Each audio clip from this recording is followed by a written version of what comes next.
Ouais. Bien, bonjour à toutes et à tous, bienvenue dans le podcast La Sœur. Je ne sais pas si on va garder cette intro. Si on ne la garde pas, bien vous resterez à Respect jamais si tu la gardes. dans le mystère.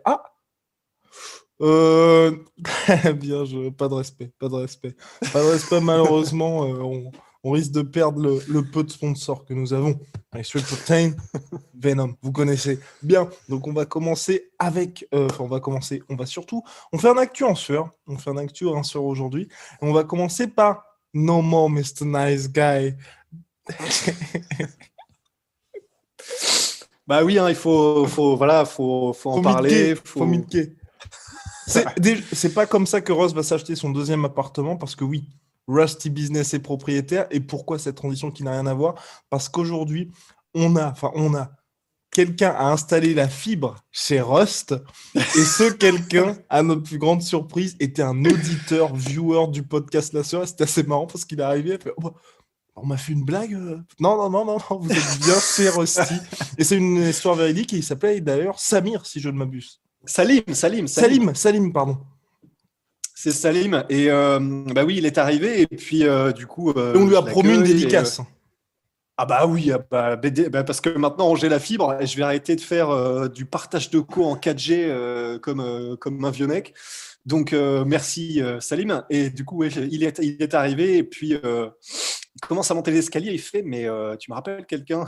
Et immédiatement, parce qu'à chaque fois c'est comme ça, à cause de vous. À cause de vous, dans les commentaires. Mais oui, non, mais c'est parce que c'est vrai. Hein. Mais du coup, je fais, bah oui, c'est sûrement parce que je ressemble à Mark Zuckerberg. Vincent Cassel. Ouais, voilà, à Viggo Mortensen. Et là, quelle ne fut pas ma surprise? Mais non, c'est parce que la sueur, c'est ça. Donc voilà, c'est toujours extraordinaire quand ça arrive. Donc là, c'était quand même assez énorme. C'était assez génial. Trop cool en plus. Donc voilà, que du bonheur. Enfin, propriétaire, mais endetté sur 30 ans. Hein. On paye pas cash, hein. L'argent de YouTube, ça paye pas des appartements cash. Hein. Non, ça nous permet juste de nous endetter. Bien, mon cher. Alors, No More Mr. Nice Guy, ben oui, parce qu'on milk, vous le savez bien. Et oui. Conor McGregor, donc, qui a posté sur Instagram No More Mr. Nice Guy pour finalement dire ça y est, j'arrête avec le Conor McGregor gentil, et qui, dans la foulée, on s'est envoyé ça avec Rust par communication via notre réseau privé sur WhatsApp. Les commentaires assez affligeants, moi j'ai trouvé, de Conor McGregor sur ce qu'a dit Nate Diaz.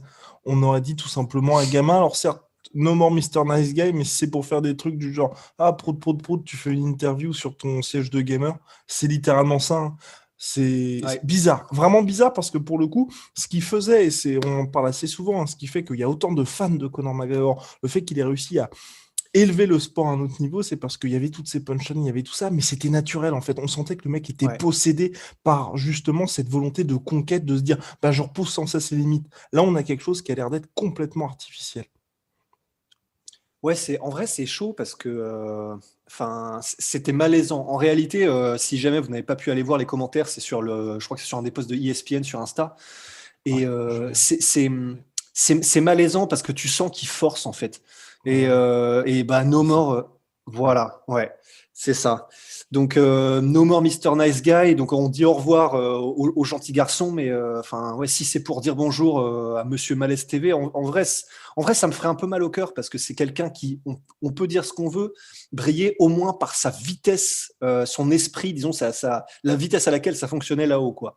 Donc ça peut être parfois pour dire des crasses absolument immondes, mais c'était aussi pendant pas mal de temps, on pense par exemple à I can rest my balls on your forehead. Donc en gros, si on traduit avec, c'était dans quel jeu vidéo déjà? Mes couilles sur ton nez, t'auras l'air d'un dindon. C'était, tu sais, le mec qui bute des aliens. Là. T'aimais bien ce jeu? Comment ça s'appelle là? J'aimais bien ce jeu. Non. Ouais. Mais je crois que Polydomso aussi. Duke Nukem. Nukem. Voilà. Donc en fait, tu vois, il y avait ces trucs-là. C'était rigolo, tu sentais que c'était ultra naturel, mais parce qu'il était en pleine confiance, parce qu'il nous doutait de rien. Et ça nous arrive tous, hein, quand on est dans des moments de moins bien, dans des sales cycles, etc. On se sent moins drôle, on se sent. Mais de commenter sur Instagram, de commencer à envoyer des messages malvenus. Ah non, pardon. Ouais, voilà. mais en tout cas, non, mais forcément. Mais le problème, c'est que là, Bah, du coup, il a plus la confiance. C'est ça. Il vient de perdre salement contre un mec qui, il y a quelques années de ça, qu'il avait dominé de la tête et des épaules. Et j'ai l'impression que ça, tout se corrèle en fait. Il est vraiment sur une pente glissante. Il est visiblement moins bien. Et du coup, ça débouche sur des commentaires. Parce que c'est vraiment ça. Si vous allez sur le post, enfin, Guillaume n'en a pas rajouté une seule seconde. Ah Hein, bah, c'est les je vais le commentaires. traduire pour les Ouais. gens. C'est regardez, on a un badass ici dans son, dans son fauteuil de voiture. Haha. Vroom vroom bip bip. Haha. C'est vraiment ça. C'est vraiment. Il y a... Donc, le premier commentaire, c'est quand même regarder le badass qu'on a dans son siège de voiture. Et ensuite, le deuxième, c'est quand même vroom vroom, bip bip, ha ha ha ha ha. Mm. Le monsieur a 32 ans. Non, bah non, mais Non, voilà. c'est compliqué. Non, en vrai, c'est compliqué. Oui, loin de nous l'idée de faire nos analyses de comptoir parce qu'on a prouvé qu'on n'était pas bon là-dedans. Mais, mais en tout cas, ce à quoi ça ressemble, Il est de effectivement, retour. Je pense qu'il est de c'est retour. c'est que c'est le meilleur McGregor qu'on n'aura jamais le prochain combat. Non, mais c'est que effectivement, voilà, bon, soit il était, on va le dire, dans un état second, soit effectivement, il y a quelque chose qui manque, mais Non, c'est forcé. Surtout normalement, que tu vois, Daniel Cormier a dit quelque chose de très intéressant. Et là, je le rejoins dans le sens où il a dit que Conor McGregor a besoin d'avoir un edge dans ses combats, donc avoir un espèce d'avantage sur ses adversaires avant d'arriver au combat. Et là, je le rejoins un petit peu, où c'est vrai qu'il y a un certain nombre de combattants qui, au-delà de leur talent dans la cage, ont besoin justement d'avoir cette emprise, cette aura sur l'adversaire, qui fait que le mec c'est se sûr. pose des questions, commence à réfléchir, il va pas faire les bons choix à l'instant T. Mais là, pour Conor McGregor, en fait, ce que je trouve très compliqué, c'est que le Conor McGregor nice guy contre Cerrone, puis contre Dustin Poirier, en fait, c'était naturel. C'était pas quelqu'un qui forçait ça et qui, tu vois, au moment de la pesée ou au moment, tu vois, quand une fois qu'ils entrent dans la cage, il dit pas on tape pas les gants, on se serre pas la main. Non, le mec, et vraiment, tu sens qu'il était en paix avec ça, qu'il avait envie de respecter son adversaire. Et donc, le fait de se forcer à revenir à Conor McGregor qui aurait cet avantage, qui serait un peu méchant, un peu dans le trash talking, si c'est pas naturel, c'est bizarre. Moi, j'ai aucun problème, tu vois. Il y a pas mal de gens qui disaient ouais, je préfère le Conor McGregor d'avant, machin. Tant que les mecs sont naturels, moi, j'ai aucun problème C'est avec ça. ça, en fait. Mais pareil, en fait, c'est exactement ça et ça tient à ça. Et c'est vrai que je pense que on peut lier ça à ce qu'on disait dans notre podcast après le dernier combat de McGregor et qui est que, on verra si c'est vrai ou pas, mais il a plus, là, visiblement, il a plus son aura. C'est-à-dire Ouais. que pendant toutes ces années, quand il était au top, même s'il perdait les combats contre Khabib, etc., il restait ce. Et d'ailleurs, c'est toi qui l'avais dit bien avant le chaos, il y a même, avant même qu'il revienne, tu l'avais dit toi-même, le pire truc qui pourrait lui arriver, c'est s'il prend un KO, parce que là, du coup, son aura, c'est terminé. C'est-à-dire Ouais. qu'il n'aura plus jamais cette espèce de ouais, il peut perdre, il peut se faire soumettre par Nate Diaz, ouais, il peut perdre une décision par-ci, un machin, se faire soumettre par Khabib, mais il y aura toujours ce côté ouais, mais par contre, si tu restes trop longtemps debout avec lui, t'es mort. Là, maintenant qu'il n'y a plus ça, c'était ce qui faisait de lui cette espèce c'est ça, de monstre dont tout le monde a peur, qu'il le veuille ou non, dans la catégorie. Maintenant, il n'y a plus ça. Maintenant, il n'y a vraiment plus ça. Et je pense que lui-même se rend compte que maintenant qu'il a perdu cette espèce d'avantage qu'il avait, qui était quand même énorme, qui était que tout le monde était terrifié de se prendre un one-punch knockout et grosso modo, tu deviens un highlight de McGregor. C'est terrifiant. Hein. C'est vraiment, ça doit être assez angoissant pour un combattant professionnel. Maintenant qu'il n'y a plus ça, que les combattants savent qu'il n'y a plus ça, que les adversaires de la catégorie lightweight savent qu'il n'y a plus ça, que les fans savent qu'il n'y a plus ça, que Conor sait qu'il n'y a plus ça, et ben je pense que lui-même se rend compte que il n'a plus cet énorme avantage dont tu parlais, qui peut se traduire par de l'emprise sur ses combattants. Il y en a qui disaient intimidation, mais pour moi, c'est pas vraiment de l'intimidation, c'est simplement, voilà, c'est une menace dont tu sais qu'elle est réelle, mais sans forcément enfin, j'en sais rien. Mais en tout cas, c'est vrai que voilà, il a plus, maintenant qu'il a plus cette aura, j'ai peur que tout parte à volo, tu vois. J'ai peur que tout dégringole parce que si lui-même n'a plus confiance en ça, en son arme ultime, ben ouais, peut-être qu'il est temps effectivement je sais pas, peut-être pas de se retirer, mais tu vois, enfin vraiment que la remise en question soit réelle et qu'elle ne soit pas, que tu vois, qu'ils disent pas No more Mr. Nice Guy parce qu'il faut dire quelque chose pour montrer qu'il y a du changement, parce qu'il faut dire quelque chose qui vendra sur le prochain combat et initier l'angle qui va apporter au niveau verbal et qui va apporter au niveau de la médiatisation du combat. Si le changement il n'est pas vrai et s'il n'est pas profond en lui, et peut-être qu'il ne peut pas le faire. Hein. Je finirai mon monologue là-dessus et promis, je divague pas, tu vois, mais je Ouais, pense que c'est c'est ça. Ouais. là où tu voulais aller aussi. C'est peut-être qu'il ne peut pas le faire. Peut-être qu'effectivement, il s'est entre guillemets adouci, ou peut-être que la théorie de Fernand est réelle, qui est que voilà, il a vu qu'il avait du succès dans d'autres business, il a vu qu'il avait ce confort de vie qu'il a toujours voulu, il a peut-être plus la tête dedans, mais la pire des choses, ce serait que s'il n'a plus la tête au combat, qu'il essaye d'y rester par tous les moyens pour essayer de se prouver qu'il le peut, tu vois.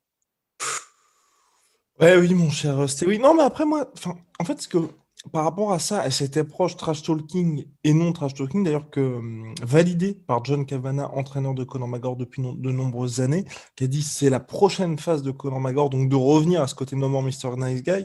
Pour moi, en fait, tout simplement, ça dépend aussi du type d'adversaire. Tu peux pas. Par exemple, je prends l'exemple de John Jones. John Jones va pas traiter un Daniel Cormier ou un Rashad Evans de la même manière qu'il va traiter un Thiago Santos qu'il respecte énormément, tu vois. Tu peux pas être Mm. avoir la même animosité avec tous les mecs. Il y a certains gars, forcément, vous allez avoir une rivalité, va y avoir des insultes, ils vont te challenger autre que par l'aspect sportif, et d'autres mecs où c'est beaucoup plus calme. Je prends l'exemple, par exemple, de Kamaru Usman.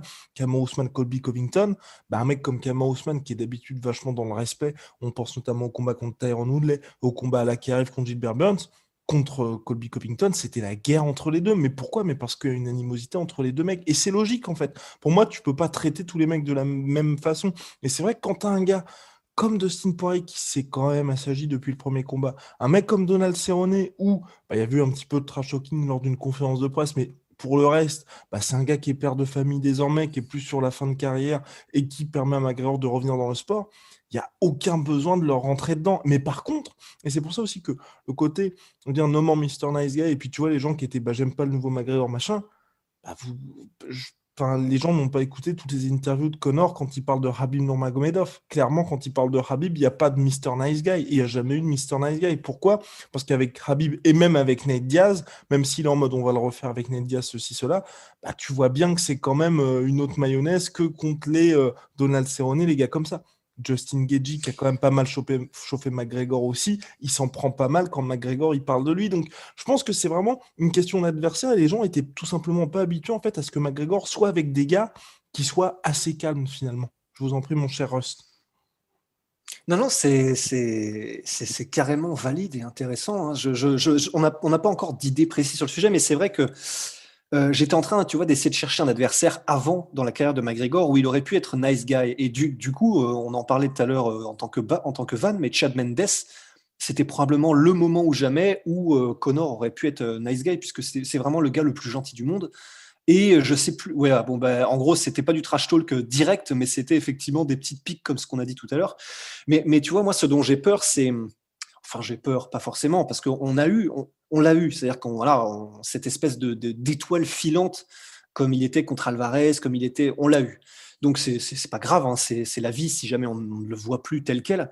Mais tu vois, Rory McDonald, c'est un gars, il a eu une carrière extraordinaire aussi. On citera jamais assez le combat contre Robbie Lawler, le second. Voilà, pendant un moment, c'était le dieu de la guerre, c'était Ares. Donc, il a eu ce moment où c'était clairement une machine de guerre. Mentalement, le mec, c'était un chien de guerre. Il lâchait rien. Il voulait vraiment faire mal aux gars, etc. Et maintenant, quand tu l'écoutes, il le dit, hein, il s'en cache pas. Il a plus du tout cette rage. Il a plus du tout cette hargne en lui. Il a plus du tout cette envie de faire mal aux gars. Il l'avait d'ailleurs dit dans une des post-fight interviews dans ses derniers combats à l'UFC, je crois. Il a plus envie en fait de faire mal. Ben, je me demande, je me pose la question, je me demande si Conor n'a pas ça maintenant parce que Roy McDonald c'était corrélé aussi à la naissance de son enfant, c'était corrélé avec la vie de famille, etc. Ben, avec Conor, je me demande s'il n'y a pas un peu de ça aussi, tu vois. Il y a plein de combattants, quand on les interviewe, qui nous disent l'inverse, hein. Donc, c'est pas forcément parce que tu développes une famille ou que tu fondes une famille que ça vient nécessairement. Mais ça peut être une réponse, quoi. Parce que Rory McDonald, maintenant, tu as vraiment l'impression qu'il n'est plus l'ombre que de lui-même, qu'il n'est plus que l'ombre de lui-même. Conor, ça pourrait être lié. Ouais, j'ai un petit peu fait du motus là. Il est Mais l'ombre, Conor, ça. Quoi? l'ombre de son chien. L'ombre de son chien? J'ai pas compris là. Là, je suis sur du Camoulox. Là. Donc, donc vas-y, poursuis. Et oui, et donc, c'est peut-être lié à ça, j'en sais rien, mais ce qui serait presque triste, c'est que donc il se rende compte de ça, qu'il a plus cette hargne, qu'il a plus envie, mais que, entre guillemets, il est prisonnier de sa persona, tu vois. Il est prisonnier du personnage qu'il s'est créé. Il n'a pas envie de le lâcher parce qu'il sait aussi que le personnage est un peu genre clivant, un peu foufou, un peu fougueux, etc. C'est ce qui fait vendre. Et donc, il se raccroche à ça, mais en sachant au fond de lui qu'il a pu ça, quoi. Ce serait le plus triste parce que pour revenir et boucler la boucle avec ce qu'on disait tout à l'heure, si c'est ça, effectivement, c'est-à-dire qu'on va avoir un Conor McGregor qui va forcer de ouf. Ouais, et là, ça va être vraiment triste. Il n'y a rien de plus triste que les gens qui prétendent être quelque chose qu'ils ne sont pas, quoi. exactement, mon cher Rust. Et donc, oui, non, pour tout à l'heure, l'ombre de ton chien, c'est parce que c'est pour faire écho, bien évidemment, à Ne me quitte pas de Jacques Brel. Et Jacques Brel, dans Ne me quitte pas, dit laisse-moi devenir l'ombre de ton ombre, l'ombre de ta main, l'ombre de ton chien. Et Maître Gims dans Bella, il disait je suis l'ombre de ton yinche. Voilà, donc la, donc la boucle. Et j'étais bien jusqu'à ce remix de Maître Gims. J'ai rien contre Maître Gims, mais là, sans déconner. Eh oui, je suis l'ombre de ton yinche. Bien. Donc en tout cas, pour Conor McGregor, on va suivre ça avec attention. En tout cas, il a l'air de toujours s'entraîner et d'avoir cette volonté de faire le troisième combat parce que oui, c'est surprise, oh surprise, il devrait y avoir ce troisième combat entre Dustin Poirier et Conor McGregor. L'UFC, il travaille selon Ariel Helwani.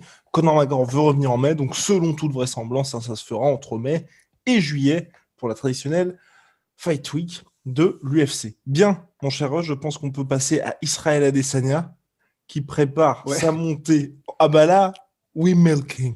We milking. On milk tous les côtés qu'on peut. On milk de tous les côtés. Tous les pis. Pardon. Petite blague agricole. Bien. Alors...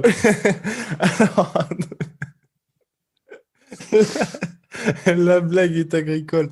Alors ouais, donc Israel Adesanya qui prépare sa montée, qui a posté une photo de lui assez impressionnante, mine de rien. Là où Israel Adesanya disait « Je ne vais pas prendre de poids et rester toujours au même poids tout simplement pour cette montée en light heavyweight », il semble que le monsieur ait pris un petit peu de muscle avant son combat contre Jan Blachowicz qui aura lieu début mars.